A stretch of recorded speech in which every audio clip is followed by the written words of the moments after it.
You might have tested this scene, 2019,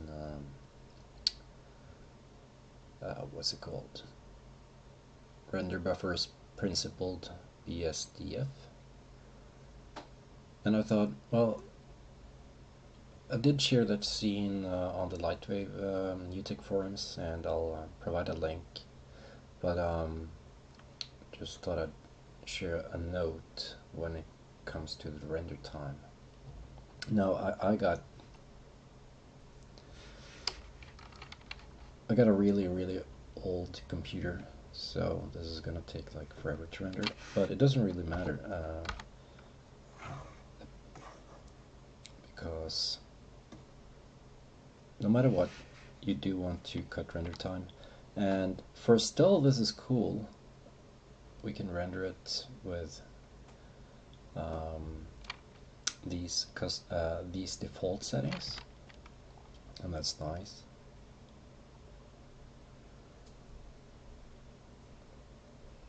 So this takes about 1 minute on my computer. On yours it's gonna take 10 seconds, because I tested this scene, and I was the one that had the oldest computer, or the slowest one. This is an i5 computer. Cinebench gives a result of 300, and if you have a fairly modern computer, you will have a Cinebench R15 of 3000. So yeah.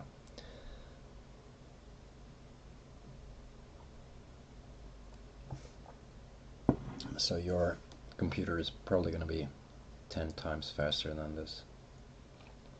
But nevertheless, people talked about the LightWave render. We all did, and the render time. So I thought, in regards to this scene, I'm thinking about how could we reduce render time in order to make it work for animation. And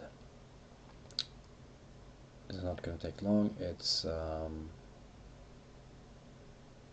just basically changing five settings.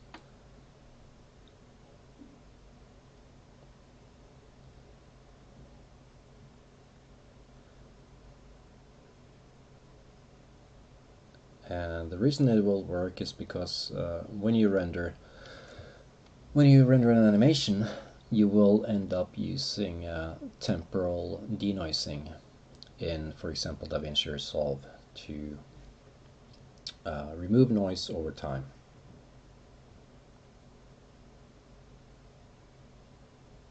Some of you might remember Neat Video Denoiser, and it's the same thing really. Okay, this took very long.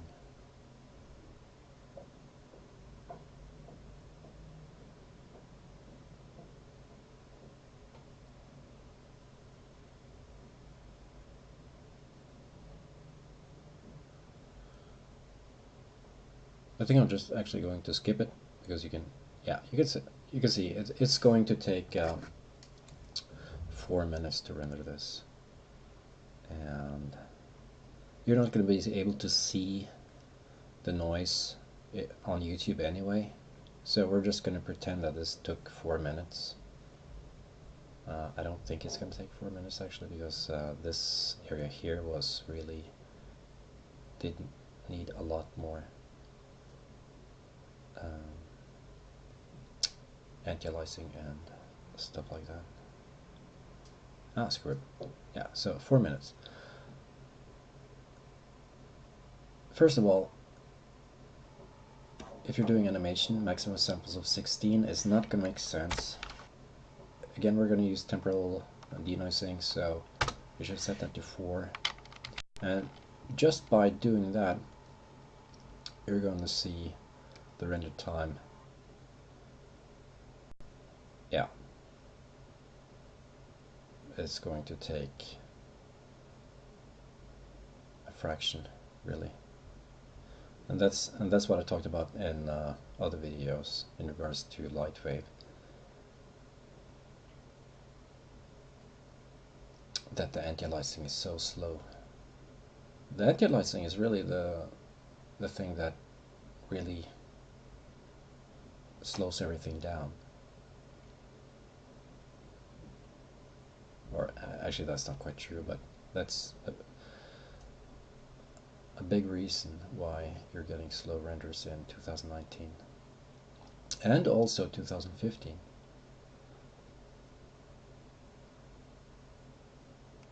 Anti-aliasing in LightWave was never really fantastic. But alright, so we did that, and again, the temporal denoiser in DaVinci is going to take care of that, so it's not going to be the small noise we're going to get is not going to be a problem. That will create some spikes, though. It'll create salt and pepper, what's it called? Fireflies. So we're going to use the D-spiker, but I found that 0.8 is just not close enough at all, so we're going to set that to 0.1, and that's going to take care of some of those small fireflies. Another thing is that this is way too high for animation, so you could set this to 5 for those guys. And yeah, I think I'll just leave it for leave it at that for this video. And let's check the render time. So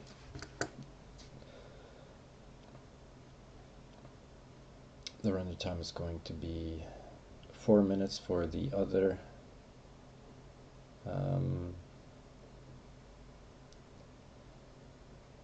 for the original render, and for this is hopefully going to be closer to 40 seconds.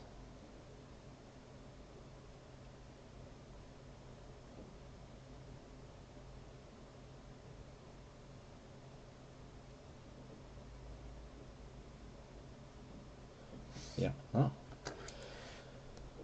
40, exactly 40. All right, so you know what? I'm not quite satisfied. It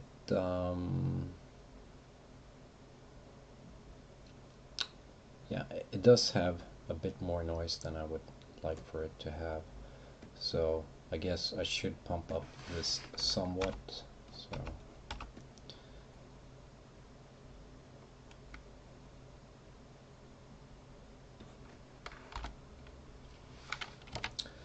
you can see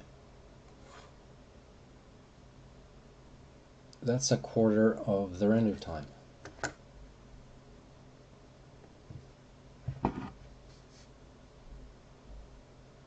So I think the one I had now, that's going to unfortunately flicker too much. So you need to pump that somewhat up, but just telling you that's how you can get, that's one way to get lower render times. Also, if the camera is moving, then you're going to add motion blur, and of course you should do motion blur in post.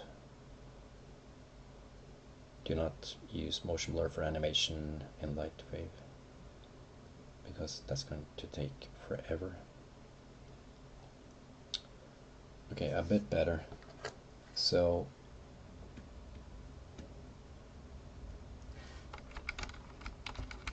actually lots better.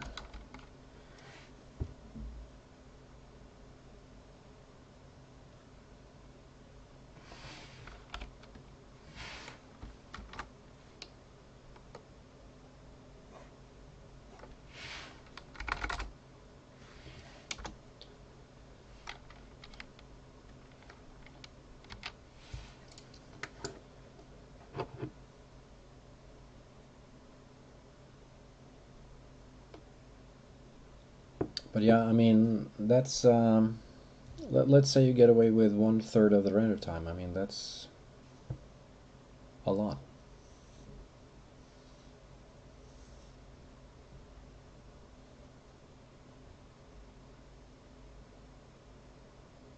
There are also, of course, various other tricks like rendering half size and then rendering and then scaling it up.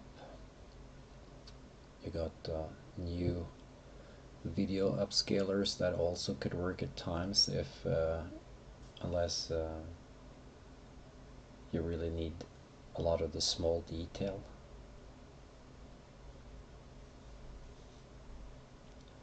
Stuff like fiber effects is not gonna scale up that great on those for example gigapixel AI algorithms.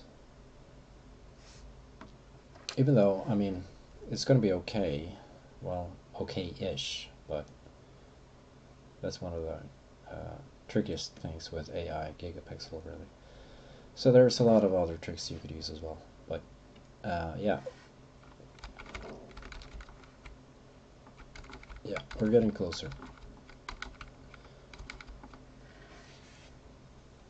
So yeah, just wanted to share that trick. Yeah, that's how you can reduce render time and also, of course, reduce fireflies. I mean, I could use other methods as well. For example, this this noise filter.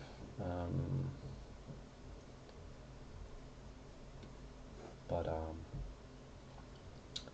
yeah, that's for another video.